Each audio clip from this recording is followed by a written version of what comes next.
I encourage everyone to take a moment and breathe and take a tea cheers with a Jiri tea. A Jiri tea recognizes the beauty in shared stories and shared opportunities.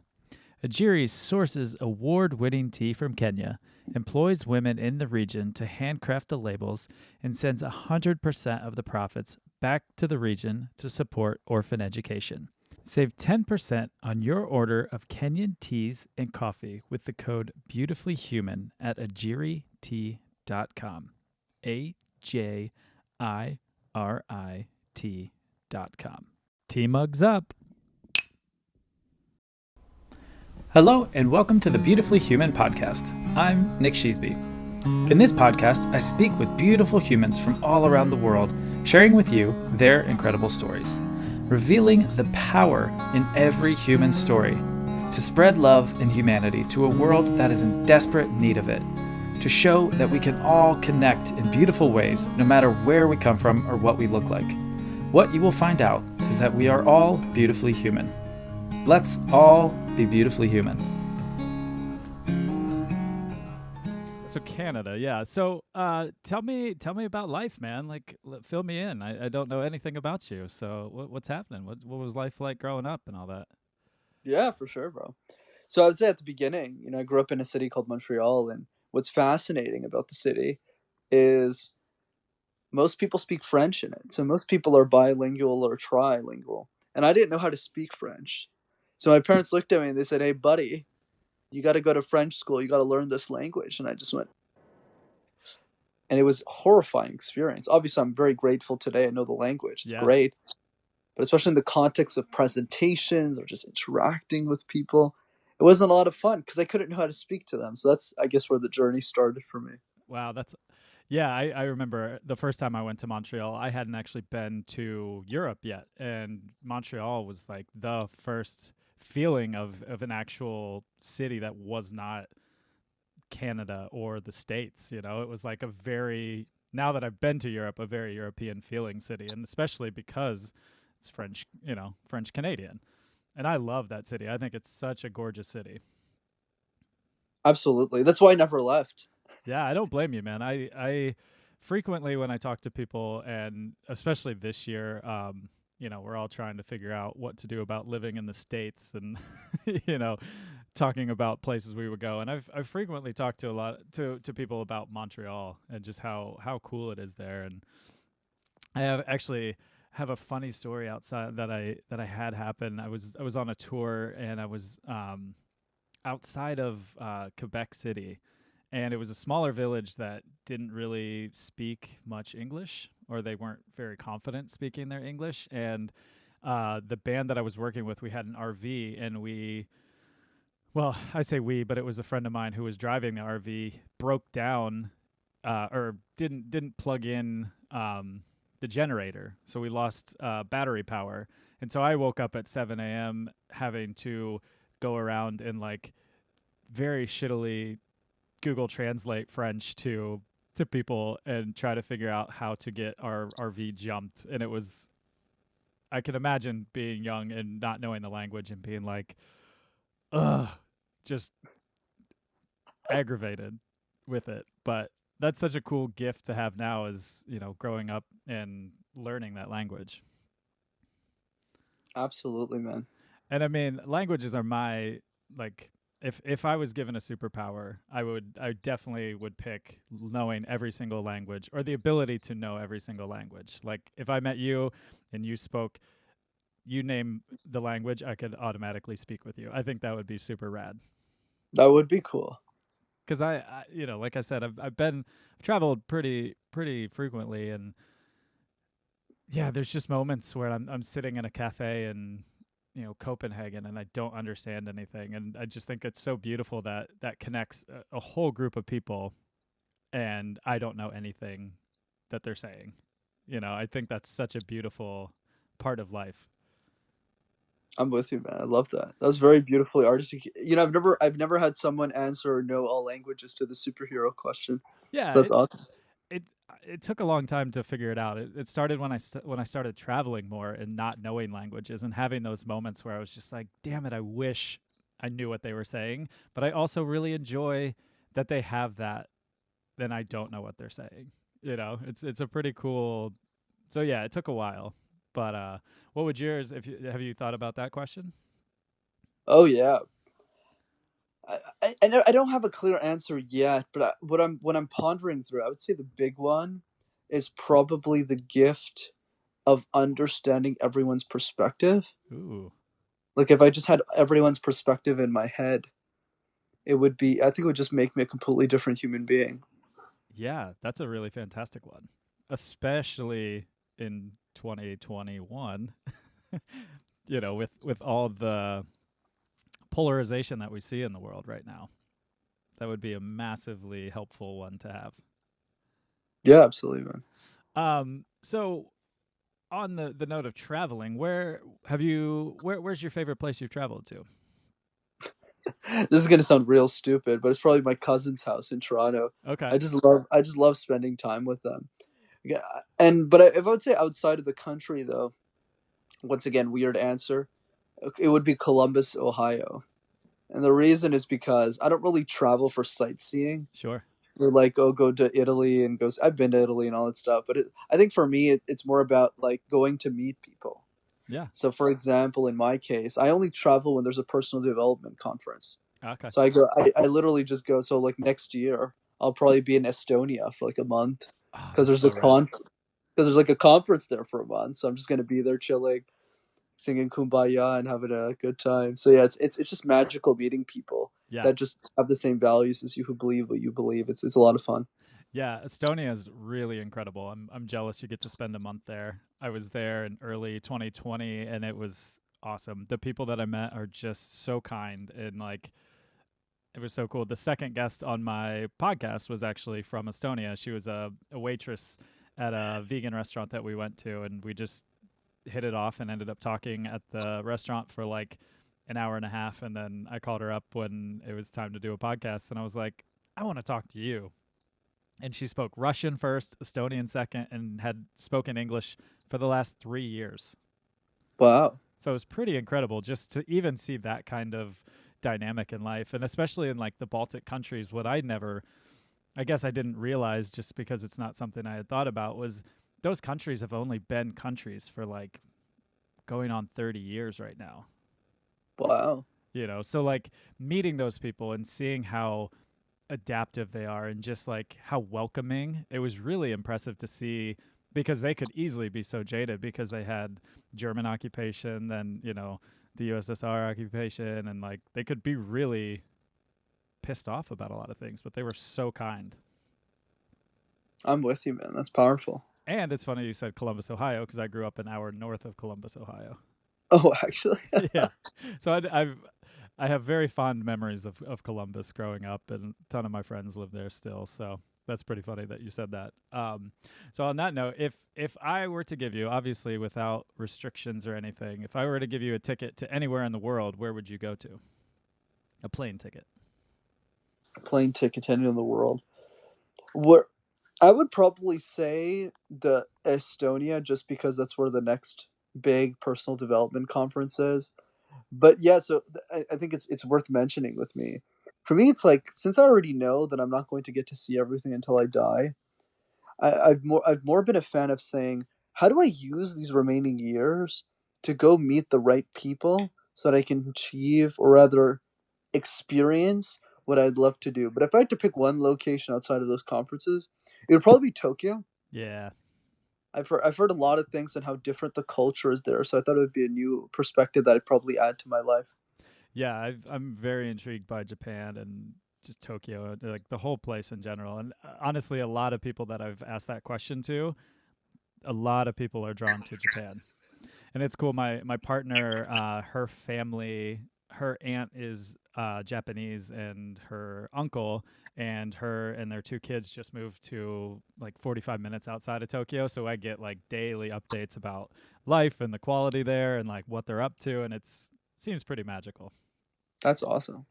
Yeah, man. So yeah, tell me about the development conferences you're talking about. Yeah, for sure, man. So essentially, what happens, I guess, the general idea for people that I always like to give as a thought experiment is let's say you meet somebody new every couple of days, right? And you do that for a year. You'll probably meet, let's say, give or take 100 people. And let's say you live 50 more years from where you are right now. Obviously, I'm sure you'll live a lot more, Nick, but let's just throw it out as a thought experiment. Yeah, You'll probably meet 5,000 people.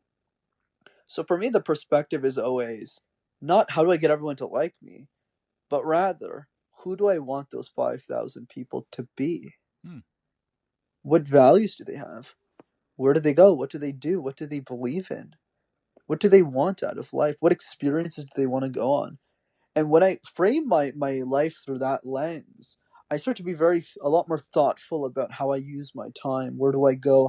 Who do I meet? What conversations do I have? And that's why personal development conferences have been great for me. Whether it's Tony Robbins seminars or Mind Valley University, all these weird kumbaya events where everyone's talking about living your life to the fullest. Not because of the people. I mean, not because of the speakers, not because of the event, but because of the people who attend the event, Sure.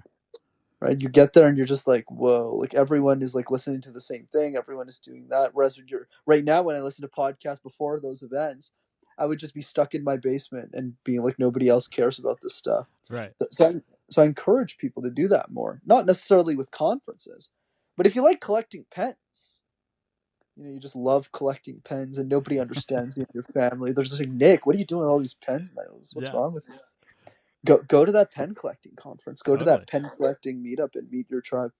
That's such a good. I love that example too of like, you love pens, you love collecting those. Go meet those people. Get out there. Yeah. And I really like what you said about, like who are those 5,000 people, because like I had a very life defining moment like 20 almost 29 months ago now, where my liver was failing because I was drinking myself to death. So I had one of those moments where I was like, okay, I've done this in life and it's brought me to right here. And I'm 33 years old and I'm almost dead. And doctors even told me, like, Nick, we don't know if you have tomorrow. And that's a pretty damning thing to hear, especially at that young age. So, when I sat there in my hospital bed just thinking about life, it was like, all right, I got to get myself through this. And if I do, now on this side of it, I'm very much into what conversations am I having?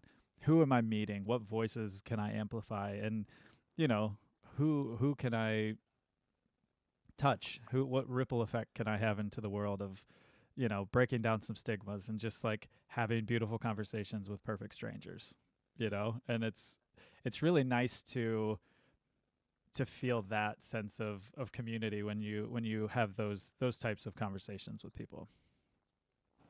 I'm with you. That's beautiful, and I hope your liver is doing better. It's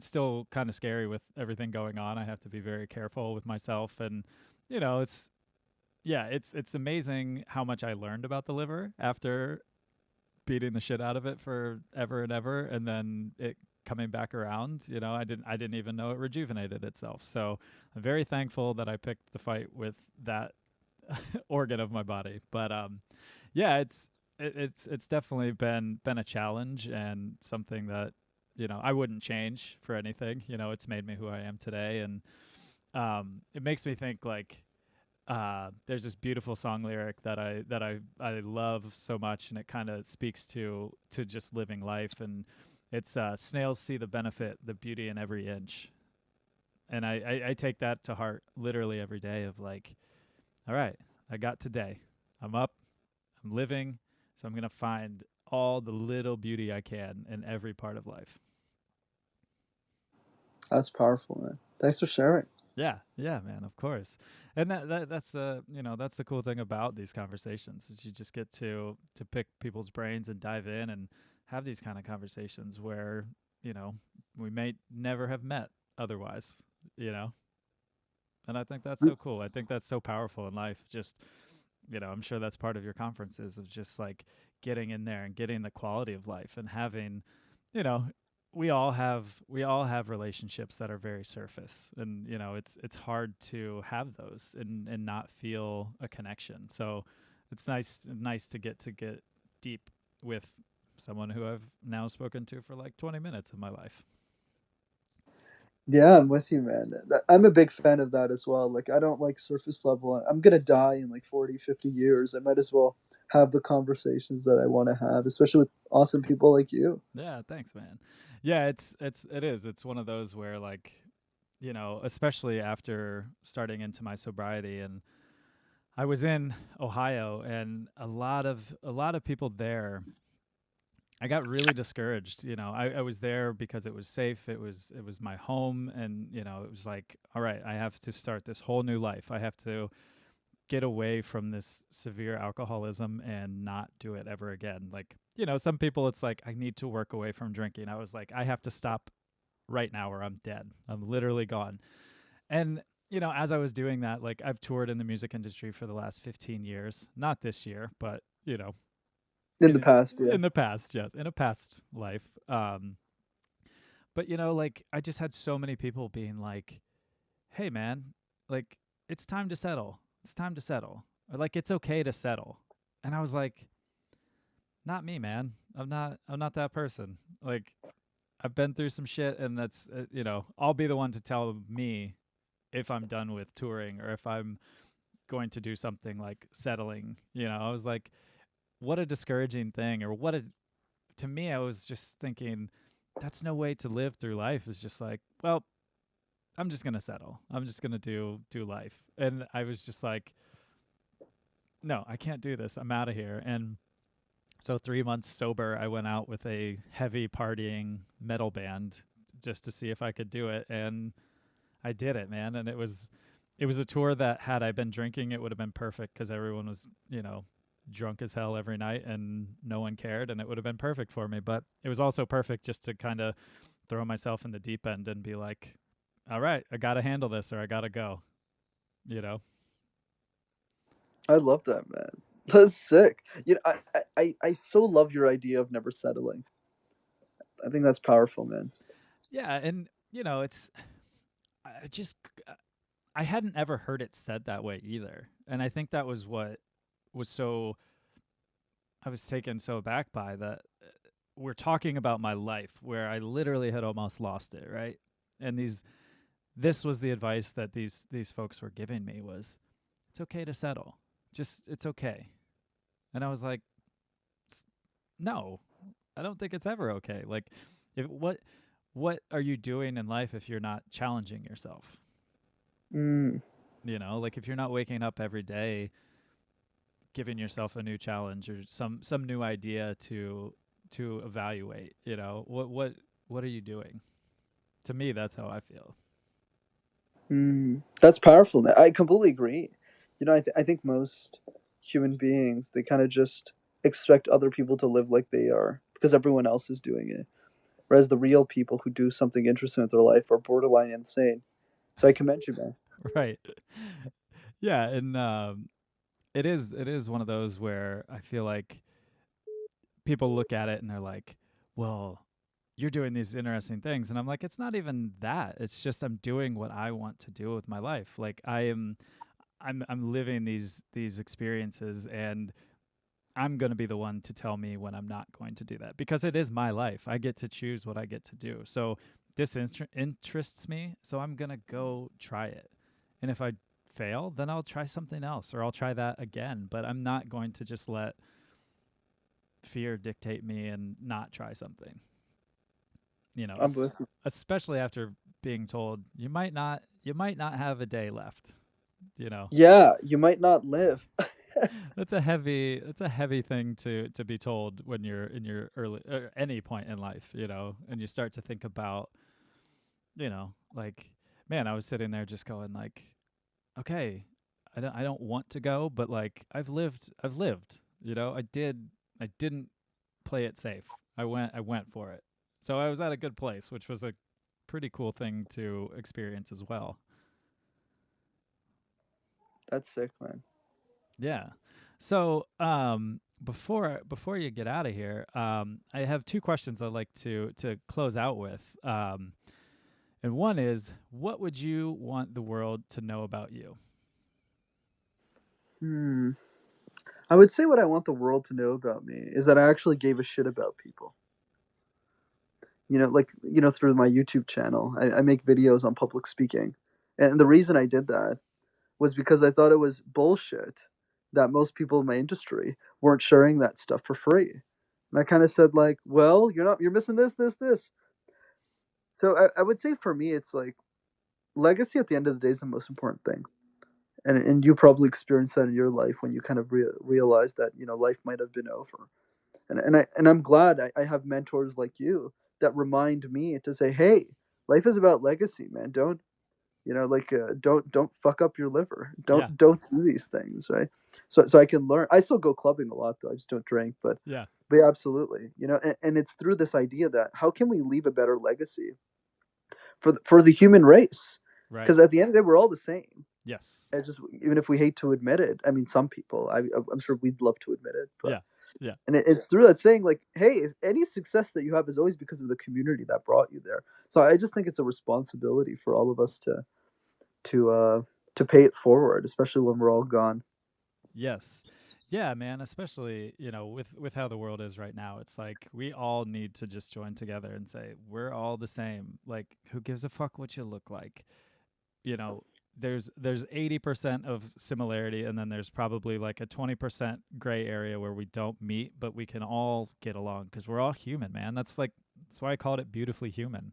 So I love meeting people and just sharing their stories and saying, "Hey, man, it doesn't matter where you came from or what you do. Like, we can all get along. It's much easier to love each other than grow up hating somebody, or that takes effort. For me to hate you, I have to figure out what to hate about you." Probably the hair. Yeah, yeah, definitely. We'll start there. We'll start there for sure. Just go all the way down. Yeah, but yes, also, it is nice to put those ripples out there in the world to help people, especially with public speaking. What a gift to give people, is those gifts of that, because that's such a challenge for so many people. I'm with you, man. And by the way, just to build on that, that manifests in different ways for different people. Like, I think what's great about you is early in your life you did it through music, and you probably still will continue to do that through music in some way. And you're also doing it through conversations like this. So I encourage people to find what that reflects. Like, how does that mirror reflect in your life, and to express that and not just keep it to yourself like everyone else who and that you need to get rid of, by the way. That's side note, that are telling you to settle and to Yes. settle for a life that anyone can live. Why bother? There's only one you. Right. And there's only one life. Like, I do not like the phrase YOLO, but in the reality of it is you only live once, so go fucking live, right? Absolutely. Like, why settle? I like how you said it. Why live a life that everyone can live? Go be you, man. That's your life. If you love Yeah. pens, go to a pen collection or a pen conference and meet people that love pens. Like, get weird with it. Enjoy. I love that. Yeah, dude. And last one, if you had the ear of everybody in the world, what would you say to them? I would say be insane or be the same. If you want to be like everyone else, that's totally fine. But if you want to do something important with your life, you need to learn the art of insanity. I started a YouTube channel, public speaking, when I was 22. Not on like pranks or music or vlogs. This is normal people do. I started on public speaking. Then I went to coach executives the year after. But at the same time, Nick, I still live in my mother's basement. I'm literally talking to you on the mattress that I sleep on. I don't own a car. I can karaoke in 8 different languages. I dance alone in my basement an hour a day because I can't go clubbing anymore. Yeah. And I love Justin Bieber, especially his first album. Yeah. So, like, how does this make any sense, bro? It makes perfect That's sense. exactly, and Insanity. that's the point. Exactly, bro. Like, just insanity. And when we start to realize that as long as every decision in our life matters to the only person it should, which is you, you'll probably be very successful. Man, I that's fucking fantastic. I couldn't have said it any better. That is so good. And I just love all that. That was fantastic. What a great answer. Thanks, brother.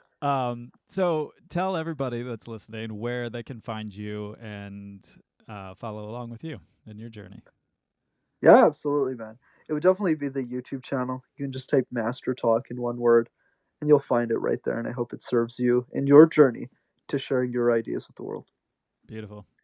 Well, dude, I truly appreciate your time. This was fantastic. I look forward, I love getting into these conversations because I start off like not knowing you at all, and then I feel like I gain a friend after these. So Literally. I'm Yeah. I'm super excited. Next time I come through Montreal, I'll hit you up. Please do. Please do. There's a great chicken place if you're not vegetarian that you need to check out. I'm actually vegan, so Never mind. I didn't say anything. that is all right. I'll go with you, and I'll find something to eat. There you go. I'll I watch. always like to give that precursor now because you never know, Yeah, right? But there's a great vegan place also that you need perfect. to check out. As long as I can get some vegan poutine and then some other beautiful Yes, stuff, I mean, Montreal's food is insane. exactly. I Yeah, love it. Green I love it up Panther. there. Well, all right, dude. I hope you have a good rest of your day, man. And thank you again for taking the time. Likewise, brother. Have yourself an awesome weekend and all the best to you. Thanks, brother. See you. Cool, man. Cheers. Thank you for listening to the Beautifully Human podcast. To hear more beautiful stories from beautiful humans, follow us on Spotify and rate and subscribe to us on Apple Podcasts. Follow us on Instagram at Wanderlust Moon Duo. Peace signs up.